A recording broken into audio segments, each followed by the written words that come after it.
একটা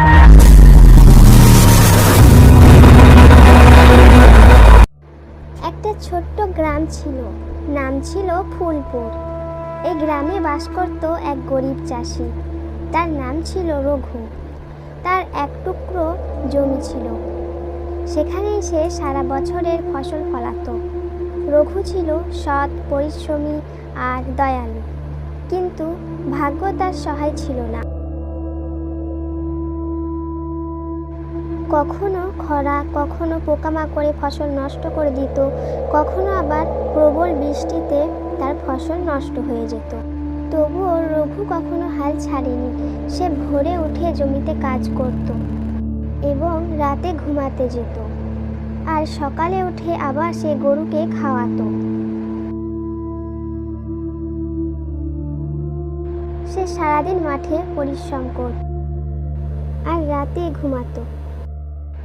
তার স্ত্রী রাধা সবসময় তাকে সাহস দিত আর বলতো, দেখো, ভগবান একদিন ঠিকই আমাদের কষ্টের মূল্য দেবেন।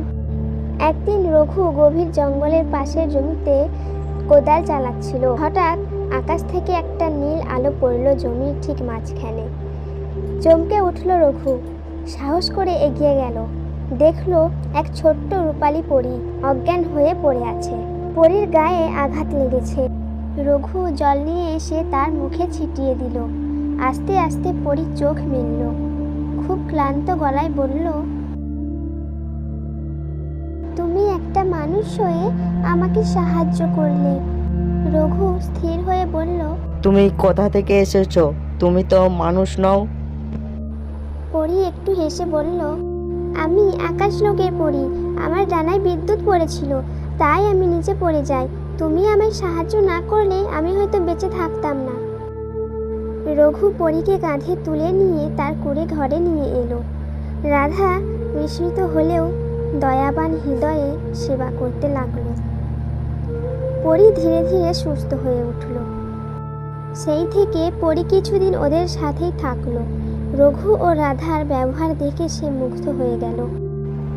পরী রামুদেরকে মাঝে মাঝে জাদু করে খাবারও এনে দিত, কিন্তু রঘু বলতো, আমার কষ্ট করে ফলানো খাদ্যই আমার কাছে সবচেয়ে মিষ্টি। এই কথা শুনে পরী আরো শ্রদ্ধা করল রঘুকে। একদিন পরী বলল, তুমি আমার জীবন বাঁচিয়েছ।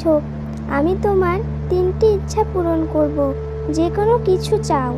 রঘু কিছুক্ষণ চুপ করে থাকলো, তারপর বলল, 1. আমার জমিতে যেন সবসময় ভালো ফসল হয়, কিন্তু পরিশ্রম করে।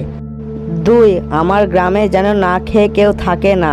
3. তুমি যেন মাঝে মাঝে এসে দেখা করে যাও। তুমি আমাদের মেয়ে হয়ে গেছো। এই কথা শুনে পরীর চোখে জল চলে এলো। সে বলল, তুমি পৃথিবীর শ্রেষ্ঠ মানুষদের একজন। আমি তোমার সব ইচ্ছা পূরণ করব। পরীর আশীর্বাদে রঘুর জমি হয়ে উঠল সোনার খনি। সে যেমন পরিশ্রম করত, তেমনি ফলন হতো দ্বিগুণ। পরীর দেখানো পথে রঘু গ্রামের অন্যদেরও উদ্বুদ্ধ করল। পরী মাঝে মাঝে এসে রঘুদের খোঁজ খবর নিত। সে আকাশলোক থেকে অনেক কিছু শিখিয়ে দিত, প্রকৃতি রক্ষা, ভালোবাসা, দয়া।